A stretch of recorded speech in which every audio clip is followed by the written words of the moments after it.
જય માતાજી મિત્રો, આજની અમારી સ્ટોરી વિડીયોમાં તમારું સ્વાગત છે। તમને અમારી નમ્ર વિનંતી છે કે અમારી ચેનલને સબસ્ક્રાઇબ કરવાનું ભૂલતા નહીં, કેમ કે અમારી નવી સ્ટોરી વિડીયો તમને મળી શકે। ચાલો સ્ટોરીને આગળ વધારીએ। એકબીજા માટે પરોપકાર કરવાની વૃત્તિ આપણે ભવિષ્યમાં સારો અવતાર આવે અથવા આવતા જન્મમાં આપણે સારી યોનિમાં જન્મ થાય કે આપનો મોક્ષ પ્રાપ્તિ માટે દાન આપીએ છીએ। આત્માનું અસ્તિત્વ પ્રાપ્ત થાય અને અંતિમ સમયે પરમાત્મા દેહનો વિલય થાય તે માટે આપીએ છીએ। આપણા ધાર્મિક શાસ્ત્રમાં દાનના 10 પ્રકાર બતાવ્યા છે। સૌપ્રથમ ગાયનું દાન ઉત્તમ ગણાય છે। ગાય પવિત્ર છે, તેમાં 33 કરોડ દેવતાઓનો વાસ છે। ગાય દાન આપવાથી આપણે વેતરણી નદી પાર કરી જઈએ છીએ એવું શાસ્ત્રમાં કહ્યું છે। ગાયો માટે શાસ્ત્રમાં એમ કહ્યું છે કે ગાયો મારી આગળ રહો, ગાયો મારી બાજુમાં રહો, ગાયો મારા હૃદયમાં વસો, હું ગાયની વચ્ચે રહું। ગાયના અંગોમાં 14 ભુવનો રહ્યા છે। આ લોકમાં અને પરલોકમાં ગાયો આપણી સાથે રહે। અદિતિ દેવમાતા ગાય અને વેદ માતા પણ ગાય છે। વેદ માતા ગાય રૂપે રહેલી દેવી, મારા પાપોને હરી લો। જ્યારે કુટુંબમાં પુત્ર રત્નની પ્રાપ્તિ થાય ત્યારે દાન અપાય છે। નંદ બાબાએ શ્રી કૃષ્ણનો જન્મ થયો ત્યારે કરોડો ગાયોનું દાન કરેલું। નચિકેતાના પિતા ઉદાલક મુનિએ પણ સેંકડો સોનાની ગાયોનું દાન કરેલું। આમ ગોદાન ઉત્તમ ગણાય છે। આપણા પૌરાણિક શાસ્ત્રો અનુસાર મનુષ્યના મૃત્યુના 12મા દિવસે મૃતાત્મા વેતરણી નદી પાર કરે માટે ચાંદીની કે પ્રત્યક્ષ ગાયનું દાન કરવામાં આવે છે। ગૌદાન આપવાથી સ્વર્ગની પ્રાપ્તિ થાય છે। માન્યતા ગરુડ પુરાણમાં છે।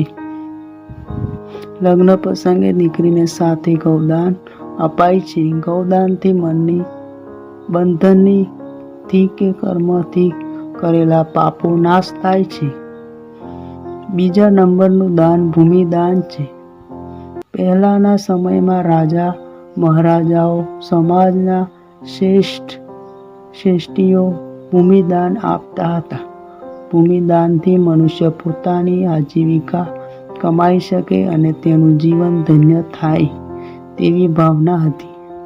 શ્રીમદ ભાગવત કથા અનુસાર બલિરાજાએ વામન સ્વરૂપમાં રહેલા ભગવાન વિષ્ણુને 3 ડગલામાં સમસ્ત ભૂમિનું દાન આપી દીધું।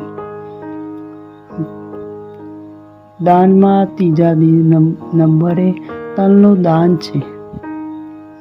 તલનું દાન આપવાથી માણસને સમૃદ્ધિ મળે છે।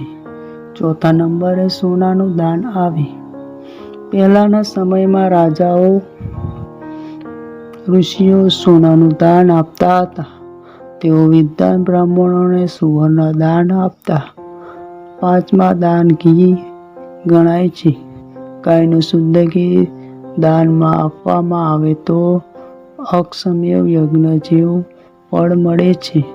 મંદિરમાં દીવા માટે કે યજ્ઞમાં આહુતિ માટે ઘીનું દાન ઉત્તમ ગણાય છે। છઠ્ઠા વરદાનમાં દાનમાં વસ્ત્રદાન કહેલ છે। નિધન કે ગરીબ વ્યક્તિને વસ્ત્રદાન કરવાથી ઘણું જ પુણ્ય મળે છે। તેમાં અંતિમ આત્માના આશીષથી આપનું કલ્યાણ થાય છે। સાતમા દાનમાં અનાજનું દાન ગણાય છે। અન્નદાનથી ભૂખ્યાઓને જળ રાખડી શાંત થશે, તેના અંતરના આશીર્વાદ આપણું કલ્યાણ થાય છે, જેથી આપની આર્થિક, સામાજિક અને આધ્યાત્મિક પ્રગતિ થાય છે। નવમા દાનમાં ચાંદીનું દાન આવે છે। જન્મ પ્રસંગે કે લગ્ન પ્રસંગે ચાંદીનું દાન અપાય છે। શેયાદાન વખતે ગૌદાનમાં ચાંદીનું દાન અપાય છે। 10મું દાન મીઠાનું છે। આપણે મંદિરમાં કે બ્રાહ્મણને સિદ્ધિ આપીએ ત્યારે તેના વલણ એટલે કે મીઠું ન હોય તો તે દાન અપૂર્ણ ગણાય છે. દાન આપતી વખતે ડાબો આપે અને જમણો ન જાણે તેવી રીતે દાન આપવું. યથાર્થ દાન ગુપ્ત આપવું જોઈએ. કોઈ પણ જગ્યાએ આપણા નામની વ્યક્તિ લગાવવામાં આવે તો તે કીર્તિદાન ગણાય છે. દાન શરમપૂર્વક, પ્રીતિપૂર્વક, સહાનુભૂતિપૂર્વક, લજ્જાપૂર્વક આપવું જોઈએ. યથાર્થ દાન લેનાર વ્યક્તિને તેનો ઉપયોગ કરે ધ્યાનમાં રાખ્યા વગર આપવું જોઈએ. મહાભારતમાં જ્યારે ગુરુ દ્રોણે એકલવ્ય પાસે ગુરુદક્ષિણા માગી ત્યારે તેને પોતાનો જમણા હાથનો અંગૂઠો દાનમાં આપી દીધેલો. તેથી શ્રેષ્ઠ શિષ્ય તરીકે છાપ તેના ગુરુમાં પડી. દાન આપવાની વાતમાં કર્ણ શ્રેષ્ઠ દાનવીર હતો. ભગવાન શ્રીકૃષ્ણએ અર્જુનને શ્રેષ્ઠ ધનુર્ધર બનાવવા માટે તેના કર્ણને પરાજિત કરવા માટે ભગવાન ઇન્દ્રને કર્ણ પાસે દાન લેવા મોકલ્યા હતા. કર્ણ જગતના શ્રેષ્ઠ દાનવીર હતો. જ્યારે ઇન્દ્ર ભગવાન બકુટ બ્રાહ્મણનું રૂપ લઈ કર્ણ પાસે આવ્યા ત્યારે કર્ણને તેમને દાનમાં આપવાની ઘણી વસ્તુ માગવા કહી પણ ઇન્દ્રએ ના પાડી. છેવટે ઇન્દ્રએ કર્ણના કવચ અને કુંડળ દાનમાં આપવા કહ્યું. ત્યારે કર્ણ તરત જ દાનમાં આપ્યું. કર્ણ માનતો હતો કે પવનથી મજબૂત વૃક્ષો ઉખડી જાય છે. પ્રયત્નપૂર્વક મેળવેલી વિદ્યા ક્યારેય વિસરાઈ જાય છે. પણ અગ્નિમાં હોમેલું અને દાનમાં આપેલું તેમનું જે ઝટકે છે તે આજના આધુનિક યુગમાં અંગદાન શ્રેષ્ઠ ગણાય છે.